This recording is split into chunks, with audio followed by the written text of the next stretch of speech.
مرحبا حبايبي، شلونكم؟ اليوم حنسوي وياكم القيمة حتكون عن كمية بسيطة كلش، كمية تكفي لحوالي 4 نفرات فقط، يعني لعائلة صغيرة بالبيت، حتى تكون طريقة سهلة وبسيطة. راح اشوفكم مجرد ان اشوفكم الطريقة شلون تكون سهلة وبسيطة وما تاخذ وياكم ايضا وقت ولا تتعبكم اصلا. راح اسوي هنا عندي حوالي تقريبا هنا عندي نص كيلو لحم ويا ليه، شوفوا ليه ويا ليه، ممكن شحم اذا ماكو ليه، بس انا هنا عندي ليه الطلي. هنا حوالي نص كيلو لحم، تقريبا 50 او هيك غرام من الليه، ايضا ورق غار وبصل وملح وفلفل. هنا عندي بهارات قيمة، هاي جبتها من السوق من العطار بألف، احسن حتى تكون المكونات كاملة بيها. وعندي هنا منقعة حمص، طبعا هنا الحمص هو منقع نص كيلو، هنا حوالي نص كيلو، يعني الحمص بقد اللحم. تمام، شوفوا يا الطريقة شلون سهلة وبسيطة، تابعوني. استخدم هنا جدر ضغط، هذا عندنا جدر ضغط حطيته على النار وحطيت له شوية زيت يحمى. حفرم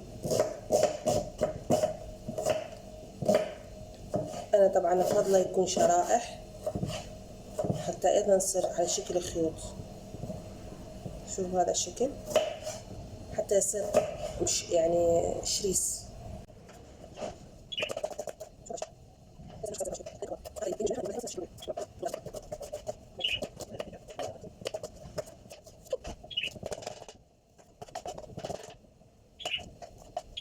باللحم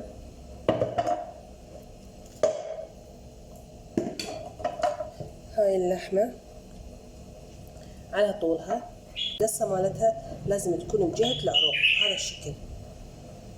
تشوفون العروق شلون ماشية، اللحمة يعني تطلع هيك خيوط. بالمواكب القطع يكون كبيرة، قطعة اللحمة تكون كلش كبيرة، يعني كل واحدة بها كيلو أو كيلو ونص، فيخلوها مثل ما هي. فمن تجي من تنهر اللحمة ويمردوها راح هي تتفسخ، يعني العروق من العروق راح تتفسخ، ما يحتاج تقطيعها. تمام، حتى تبقى خيط طويل. تمام، تصير مشورس شلون نقول متجانسة. اما هنا فلا، انا راح اسويها حتى ما يحتاج ادرخه هواي بها، لان انا ما راح ادرخها بيدي. راح تشوفون الطريقه. وهاي عندي اللي هنا راح اخليها، طبعا هنا ماء لان مثل ما قلت هو جامد شويه. هنا بعد ما حطيت شويه دهن راح اخلي ايضا الليه. هنا من بلشت تذوب الليه راح اضيف البصل كانت وياها وتذوب مع بعض.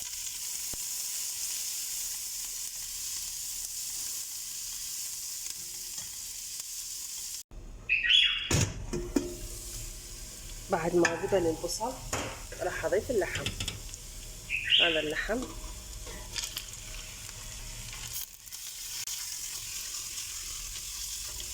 راح اضيف هسه الورق الغار، فلفل اسود على مود الزفارة.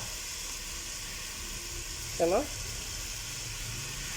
حد شوية اقلب ايضا دهن، انتظر شوية بعد دقيقتين واضيف الحمص. وصلنا لهاي المرحلة،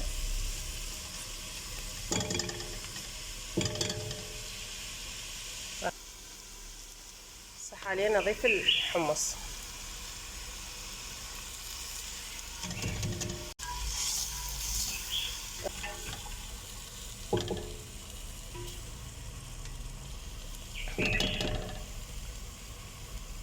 هبدأ اضيف الماء الحار.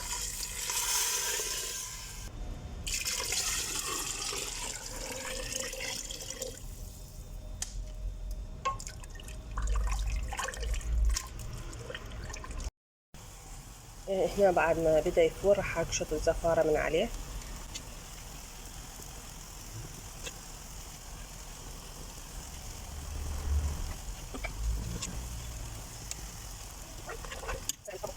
هنا اقبل جدر الضغط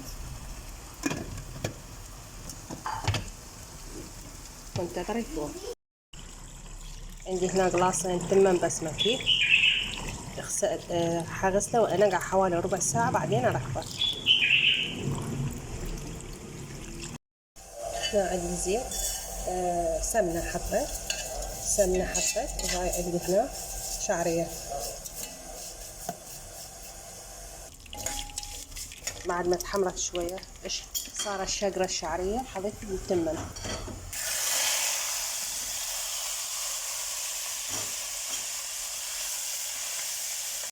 ضفت المي.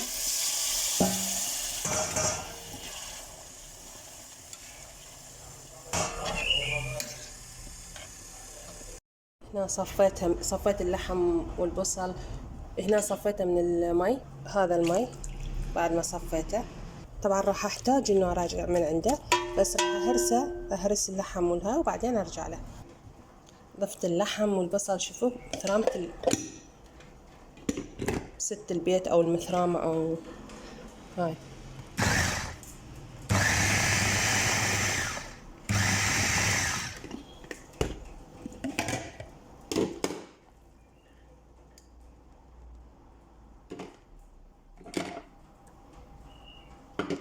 شوف شلون صارت، هاي شلون خيوطها. راح اشوف هاي كمية ثانية الوقت، راح اسويها ايضا نفس الحالة.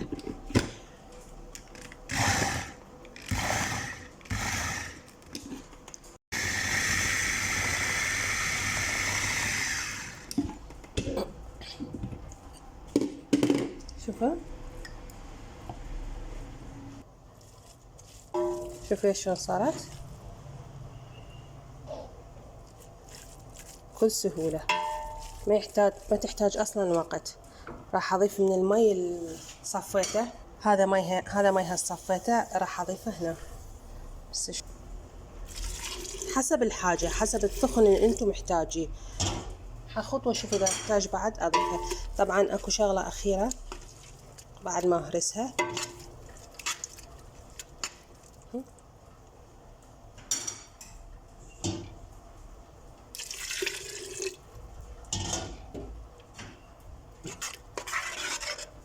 هسه راح ارجعها على الطباخ وارجع اخط بها شوية واضيف لها بهارات والملح بهاي اللحظة. هنا هسه حضيف الملح. هاي عندي هنا بهارات القيمة، طبعا جاهزة مثل ما قلت من العطار جبتها. وهنا عندي المعجون، ملعقة معجون شوية خففتها. هذا المي البقى من المي اللحم. تمام. طبعا انا خففت شوية المعجون حتى سهولة الخلط. يعني يطفر على ايدي. حشوف اذا احتاج بعد. انا حطيت ملعقة كبيرة من المعجون. هنا راح اصفيها، راح انزلها بجدرية صغيرة حتى اقدر شوي اخلطها بعد.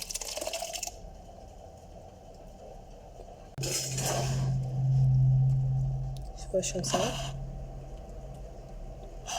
احاول شوية اهرسها. طبعا هي ممكن تصير اثخن شوية، نعطيها شوية فرة حتى تثخن اكثر.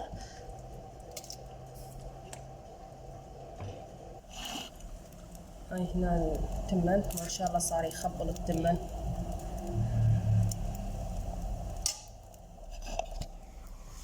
وهاي هنا القيمة. تريدون تثخنوها بعد شوية تخلوها أثخن، تريدوها تخلوها خفيفة. احنا نحبها هيك ثخنها، يعني ما نريدها فدور ثخينة لأن حناكلها بالتمن، يعني نحبها هيك. بس الإضاءة قوية لأن بصف الشباك، فلهذا لونها صاير على برتقالي، بس هي حمرا دم. راح تشوفون هي التجربة إنه أنتوا تشيلها بهالطريقة. شوفوا شوفوا شكلها شلون خيوط.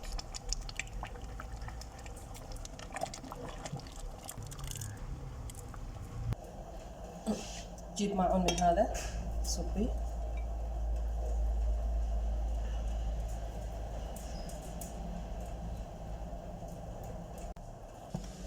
طبعا اخذه منها قبل ما اصب لو اصور.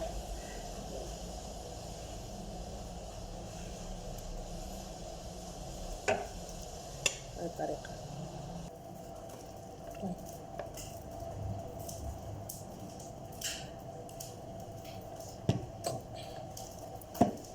شوف طعمها.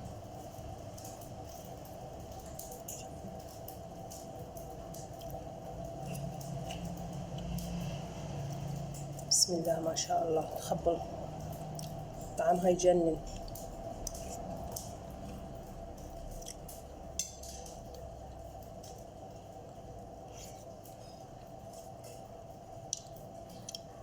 شكلها عين علوجة. الطريقة هاي كلش سهلة وبسيطة، ممكن تسووها بالبيت. الطريقة كلش سهلة وبسيطة.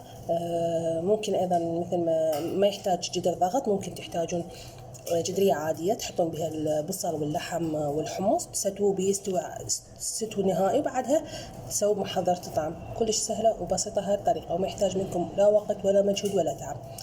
فضلا وليس أمر، اشتراك بالقناة وتفعيل زر الجرس ليصلكم كل جديد. شكرا لمتابعتكم، وإلى اللقاء في مان الله.